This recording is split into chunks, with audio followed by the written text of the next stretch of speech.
Welcome to FinFactor. I'm your host, Blaine Bertsch, co-founder and CEO at Dry Run Cash Flow Forecasting Software, where we help the office of the CFO leave spreadsheets behind and model everything from cash flow through to complex scenarios with clarity and control.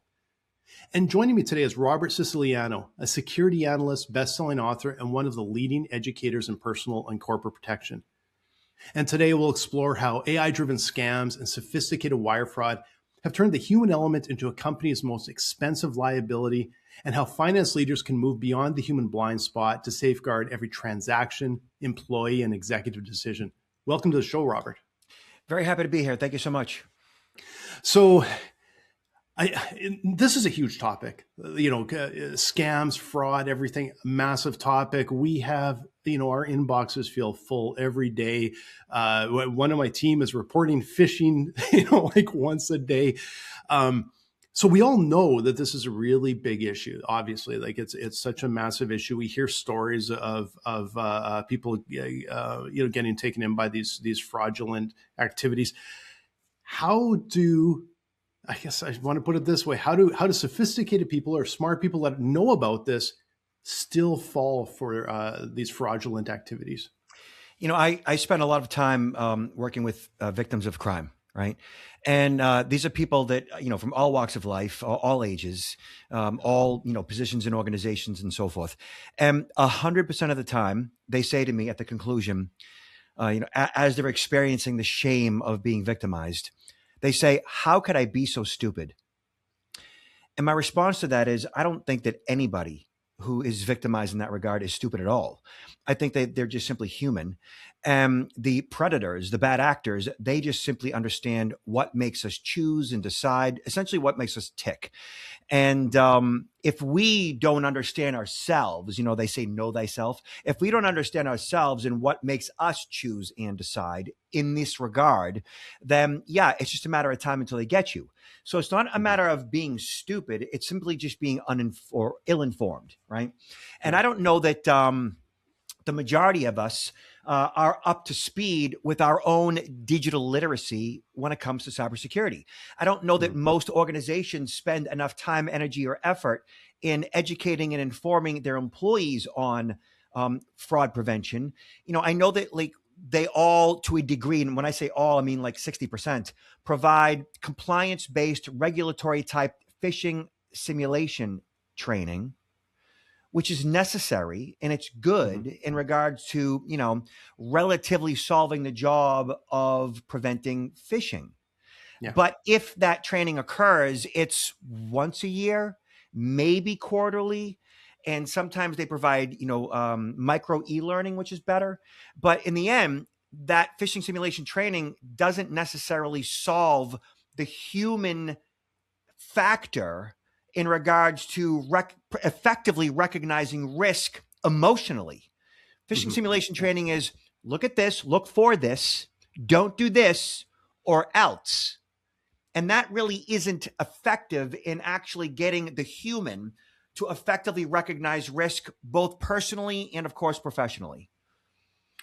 Well, and I know we talk about it in our team a lot because we're just very cautious and we know it's so prevalent. And yet I almost got caught last year on one, and it just was one of these things where the message just actually lined up with the conversation I just had. It all sort of made sense. And fortunately, something triggered and I figured it out, and rushing to kind of close all the doors and everything. And fortunately it worked out fine, but it was such a lesson on, oh my God, like how close we came to getting sucked in, where it just was probably a series of unlucky things all came together, but I still should have been verifying 5 different ways kind of thing.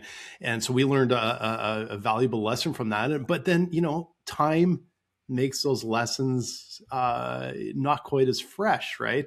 So how do you change, I guess, a mindset of a team to say you have to stay vigilant. You're not being overly cautious. Like you need to stay, like, how do you change that mindset that it's okay to feel like your number one priority is protecting, not worrying about being overly cautious.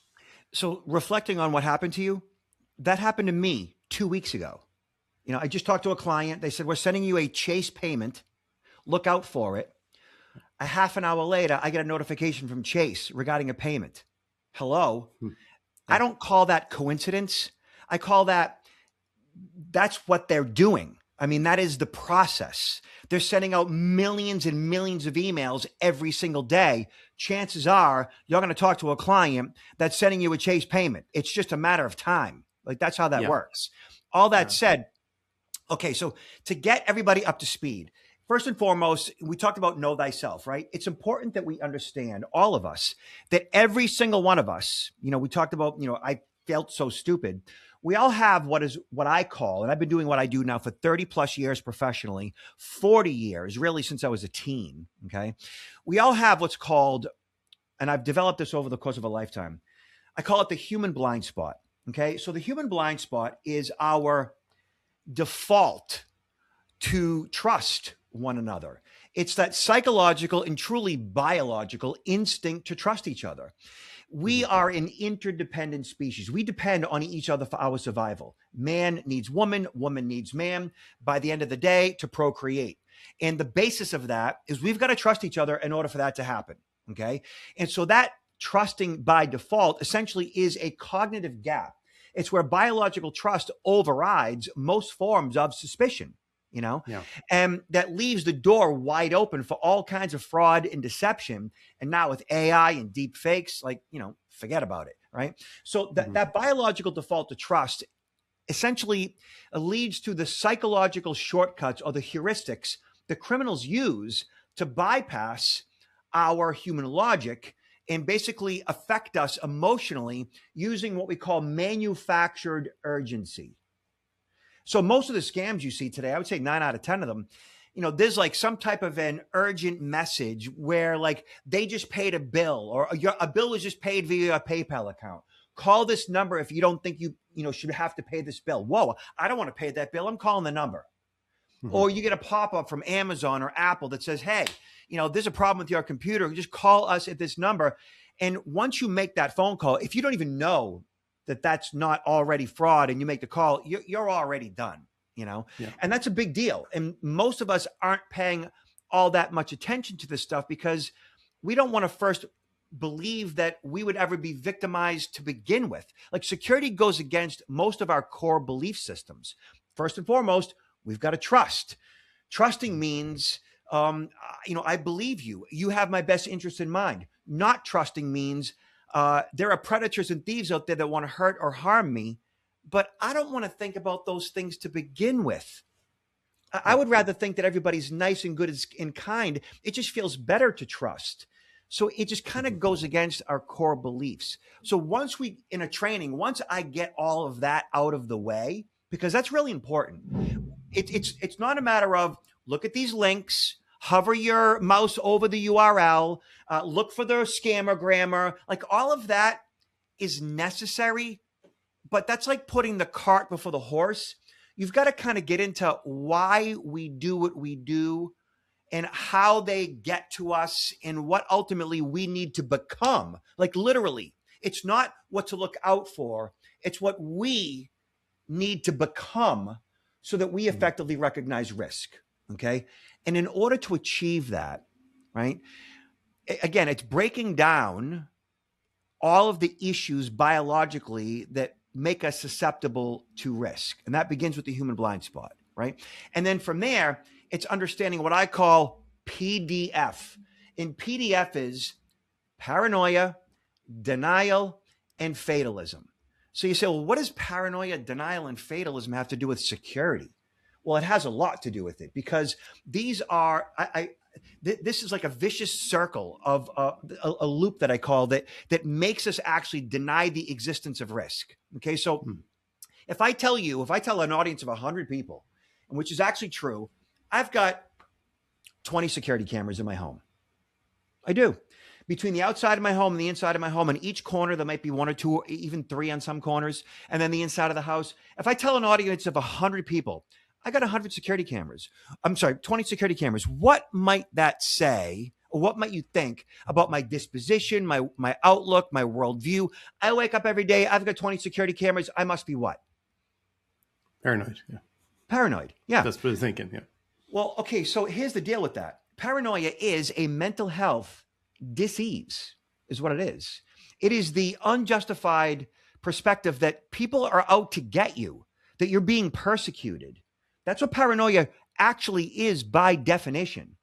But we as a culture, we as a society, we associate paranoia, a mental health issue, with actual security, which is getting control, putting systems in place, managing risk. So when you have an entire culture that looks at security as ultimately a bad thing, why would you want to engage in security to begin with? And that is 90% of the CFO's colleagues, their employees, sometimes their COO, sometimes their CEO. They look at security as a bad thing. So until you actually disrupt that, interrupt that pattern, right? Until you actually explain, no, security is about managing risk, but you have to actually break down their belief systems before they actually truly understand that. And how do you do that? Well, you do that by asking a number of different questions. And some of the questions are like, okay, so how many of you have a home security system? And if I get 15% of the room to raise their hand, that's a lot. And so the 85%, okay, so why don't you have the home security system? And the common answers are, well, we don't have a home security system in my house because I don't want to live like that. What does that mean? Well, they say, I don't want to worry. I don't want to live in fear. I don't want to be paranoid. As if engaging in the process of managing risk and installing hardware in your house is going to make you mentally ill.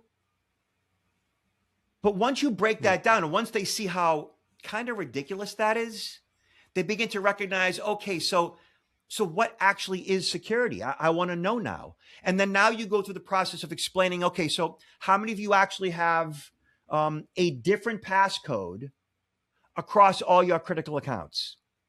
If I get 10% of the room to raise their hand, that's a lot, which means 90% are using the same passcode. They're like, whoa. And then I say, okay, did you know that there are 300 billion of our credentials on the dark web? Like, did you know that? Like names, addresses, phone numbers, email addresses, usernames, about 20 billion passwords. Did you know that? And then I didn't know that. And then I actually show them, I take them on the dark web in real time to Russian forums, and I show them their passwords on the dark web. And they're like, whoa, I did not know this because my CISO, my CISO, my CTO, my CIO, my CFO never told me this. I didn't know that this was real. Well, why would your CFO ever tell you this? Because maybe if you really want to get people on board to drink the Kool-Aid of security, you actually have to show them what the risks are in their own lives, because that's where it begins. So you ask the question, how do you get people to consistently engage in security practices? You start with them, literally them. So what's important to you? What's important to me? My honey, my kids, right? My children's digital footprint. My passwords are more important than the company passwords. My bank account's more important than the company bank account. My social security number and my identity and my credit cards, way more important than the corporate cloud. Start with the individual. You start with the human. You start with the employee as a family person. Somebody who is concerned about their own stuff. We are a selfish, self-interested creature. There's a reason why the flight attendant says put the mask on yourself first, because you are more effective when you take care of yourself first so you can take care of others afterwards. Well, the premise of all information security or security awareness training should be start with the individual where they're at in their lives. And once you do that, they take the information home. I call it the kitchen table effect. And they teach it to their family, cementing those lessons for life, thereby making the employee that much more aware going forward. Mhm. which we don't do, which I do, but I don't see it done anywhere else, especially not with compliance-based phishing simulation training in a corporate environment. So they Yeah. bring me in when they say, okay, we've kind of reached a plateau with the whole phishing thing. You know, we need our employees to care. How do you make them care? Well, that's how you do it. Well, and, having heard some of the horror stories from other founders and other entrepreneurs that have had attacks that have really disrupted the businesses, there is of course there's the technical side, the CTO side is this, but the effects are almost always massive dollar effects. And that goes right into the CFO's office, right into the CEO's office. And the outcome is really negative for the company overall. And usually it is dollars is the number one thing, of course, that they're looking for. And so I think sometimes there needs to be probably even more buy-in right at the very top because it has to trickle downhill. Like you said, it can't just be, we're doing the checkbox. They're doing a little practice here or there. I think I imagine they just have to have that buy-in right from the top. There has to be probably a little bit of that fear right at the top so that everyone in the C-suite is on board with this. Everyone in the C-suite is like, yeah, this is a huge, huge issue. So you use the word fair, and I get that. I think really what the right word is there has to be buy-in regarding what security actually is versus isn't. Because while fear can be a motivator, I find that fear actually closes people down when it comes to this particular topic, right? So when we talk about, like paranoia, and we talk about denial, and we talk about fatalism, right? That the example that I provided, like I don't want to live like that. I don't want to have a home security system. Like that person literally would prefer to deny the existence of risk because she doesn't want to have to worry or live in fear. Nobody wants that. Fear is uncomfortable. So I just, I get to the granular level of all this stuff because what's I think even more effective is like going to that, CEO or COO and saying, listen, like as a CFO, my mom, my dad, they can't stop clicking links because we all have somebody like that in our lives. We all do. Yeah. Okay. So does the CEO. So does the COO. Right. So does marketing. Like everybody has a dad or a mom or a sister or somebody in their life that just can't stop picking up the phone when they get a pop-up that says it's Apple and it's not Apple. Like everybody does. And so you weave in your own life experience. Like my mom, she just can't stop. Like my dad passed away like 4 or 5 years ago, whatever. And my mom's been on like JDate, Plenty of Fish, Match.com. She's on Facebook. And like some guy contacted her and said, he was in a colonel in the military in Afghanistan and found a trunk of money and needed her help to like get the money to the US. And once he did, they were going to like live happily ever after. And I got to tell my mom, like, no, like that's not a real thing. Like mom, but like, she's lonely and loneliness is a real thing. Like 25% of all human beings experience loneliness from the time they wake up to the time they go to bed. And they call it the pain and the ache of loneliness. And it's kind of like hunger pains. Like when you're really, really hungry, you will do almost anything to feed your body to get rid of that physical pain that you're experiencing. Well, the pain and the ache of loneliness is the same exact thing. And common sense goes out the window. Like Colonel in the US Army in Afghanistan needs you to help him get money. Like, but common sense doesn't matter here. It's loneliness. So this is like literally me as the CFO talking to the COO, right? Yeah. And like that COO has a mom or a dad or a sister in the same boat. And so now it's like, then you say, guess what? 25% of our employees are lonely. 90% of them are using the same passcode across multiple accounts. 85% of them are not using two-factor authentication in their own personal lives. Like they don't get it. 85% of them don't have a home security system. We all have the same issues everywhere. Look at phishing simulation training is 15 years old. It's a relatively new addition to the corporate culture. That doesn't necessarily mean it's the solution to the problem. It's just what we've been using. I've been doing what I do, security awareness training, since 1992. I've come in contact with thousands of people, been on thousands of stages. I've looked people right in the eye, hugged them, cried with them, people who have been victimized.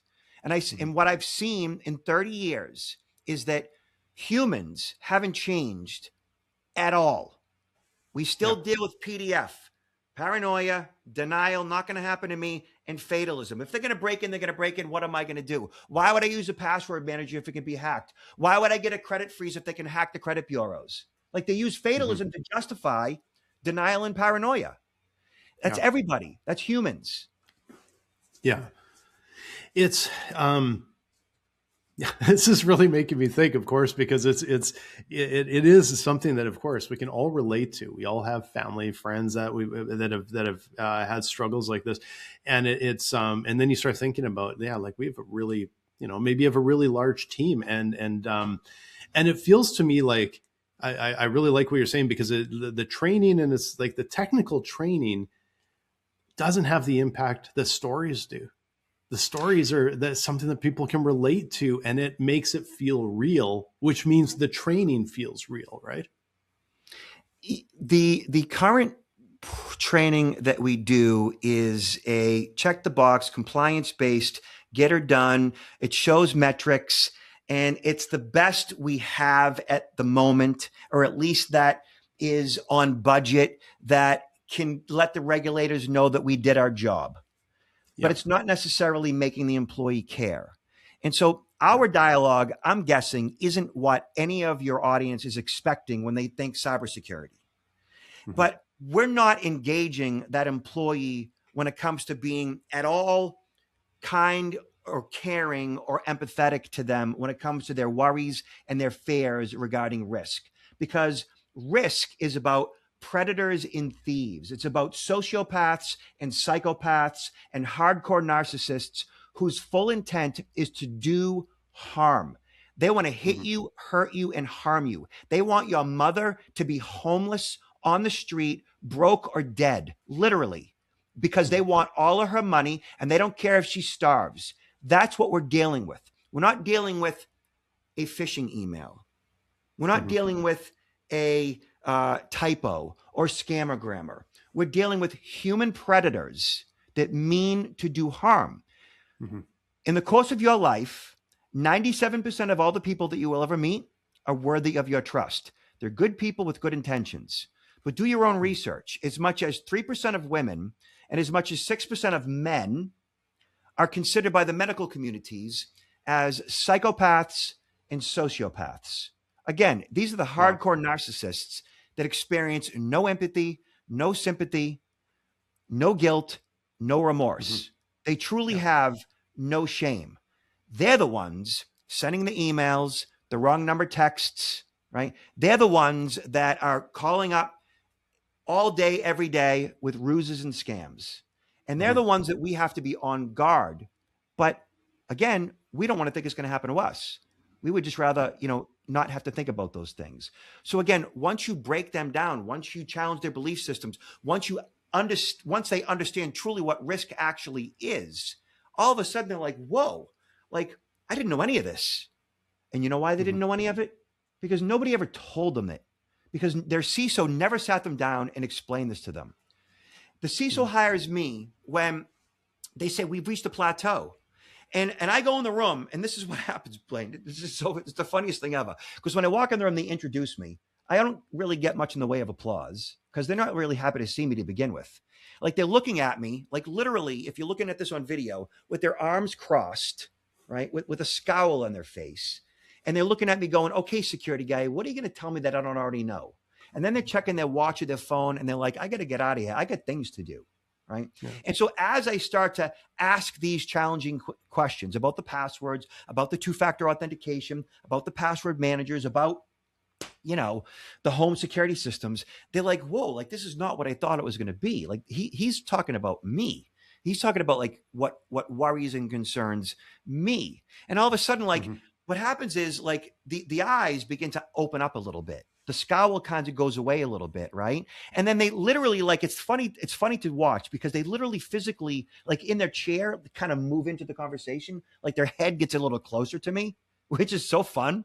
And then as the arms begin to like uncross and go down by their side or on their lap, you know what happens next?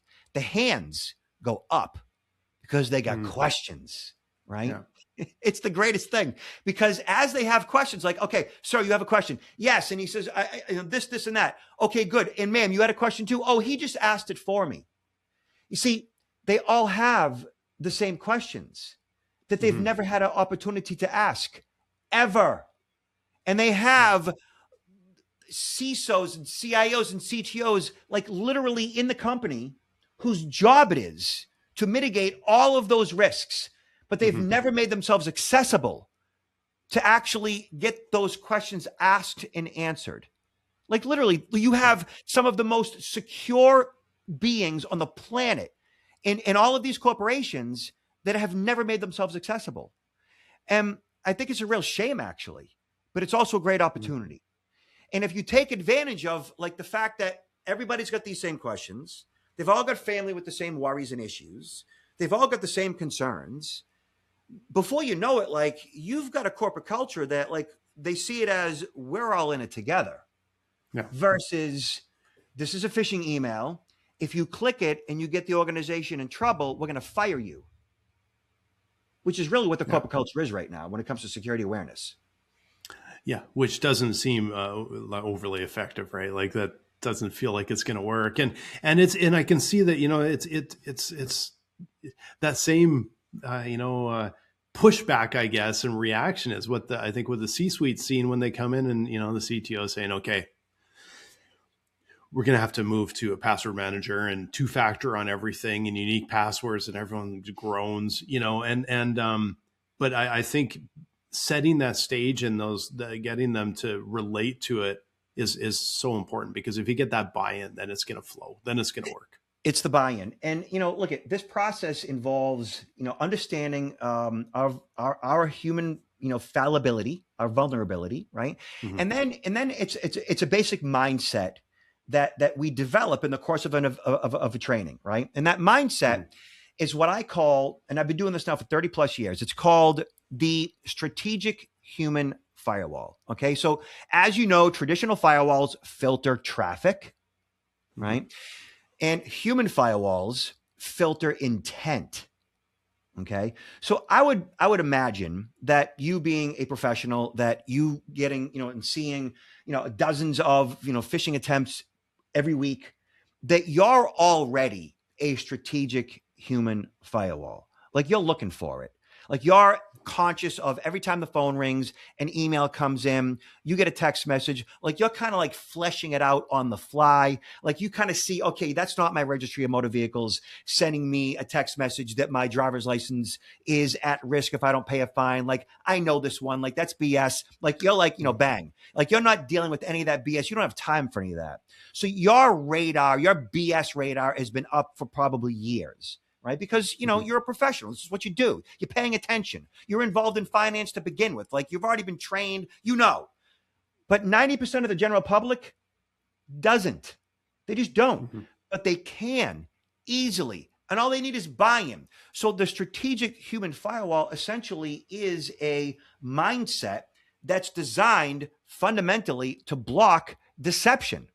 And that's a relatively easy thing to do once you have buy-in, right? It's a proactive governance. It's a mindset that turns employees from most of them being passive targets to active detection layers. Like they're looking for it, And it's the shift from, by default, I trust what I see because I have a human blind spot, to I verify everything. I'm looking for it. Okay. And essentially what this means is the employee evolves to what I call security appreciation. So for 30 years, I've been teaching security awareness training, which, that's like the generic form of what security is, or what security training is, security awareness training. I don't even sell or market security awareness in my brand at all any longer. I think security awareness has been destroyed by all these companies that provide phishing simulation training. They've destroyed security awareness training. I call it security appreciation training, because in order to buy in, you truly need to appreciate the value security has in your life. So it's the shift from awareness, which in your head is knowing, to appreciation, which is in your heart, which is caring. You want people to care about security. And so when employees appreciate how security protects, first and foremost, their own lives, that's when behavior changes permanently. Okay. So that chasm between an employee's intellectual understanding of risk, again, is awareness, and the emotional commitment to act on that knowledge is ultimately appreciation.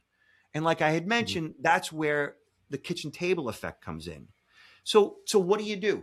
Password managers, two-factor authentication, never use the same passcode twice. And I tell everybody, I can make you part of the top 10% of secure Americans if you do those three basic things, because 90% of the country isn't doing that.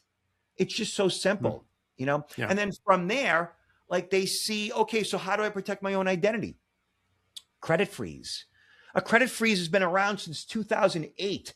Ask your C-suite colleagues, like literally, how many of you, like sit them down at a board meeting, how many of you have a credit freeze? And then be ready to be disappointed. Yeah. Because if you don't have a credit freeze now in 2026, it's free. It's available through the credit bureaus since 2018 or 19. It's been available since 2008. If you don't have a credit freeze now and you're making high six figures, you're a wealthy individual or well off, you're the top 5%, and you don't have a credit. What? Like, that's how much we don't care about security. We'd rather think it's not going to happen to me. Like that right there tells you everything that you need to know. Yeah. Yeah. It's amazing to me. And it's, honestly, I guess we're in the top 10% because we have 2, sometimes 3-factor on everything. And we've got we do as much as we can. And it still feels to me like we're not doing enough, because there's just so much going on all the time. I'm shocked that 90% of people are not taking some of what I would say is just like the very basic precautions. So Robert, this has been really, really insightful. How should people get hold of you if they want to talk with you and say, okay, this sounds like something I need for my organization? Well, I would say start with checking me out on LinkedIn, Robert Siciliano, Siciliano. I am publishing something that gets your attention every couple of weeks. I've got thousands of people, checking out my newsletter. It's all about my methodology, my philosophy. I basically just give it away. You could do it yourself, certainly, but the nuances that I've accumulated over 30 years of getting in front of live audiences helps. Right. Otherwise, my website is, which is a great resource as well, is protectnowllc.com. Again, that's protectnowllc.com.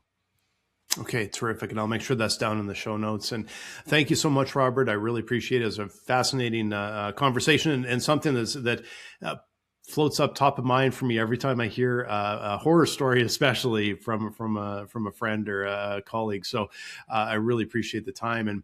And for those of you CFOs out there, if you're still buried in a spreadsheet, if your team is doing cash flow in spreadsheets today, we know that it's not boardroom ready visuals, but we also know that you need the control that the spreadsheet gives you to be able to give accurate forecasts to the boardroom, to the C-suite. We can give you both.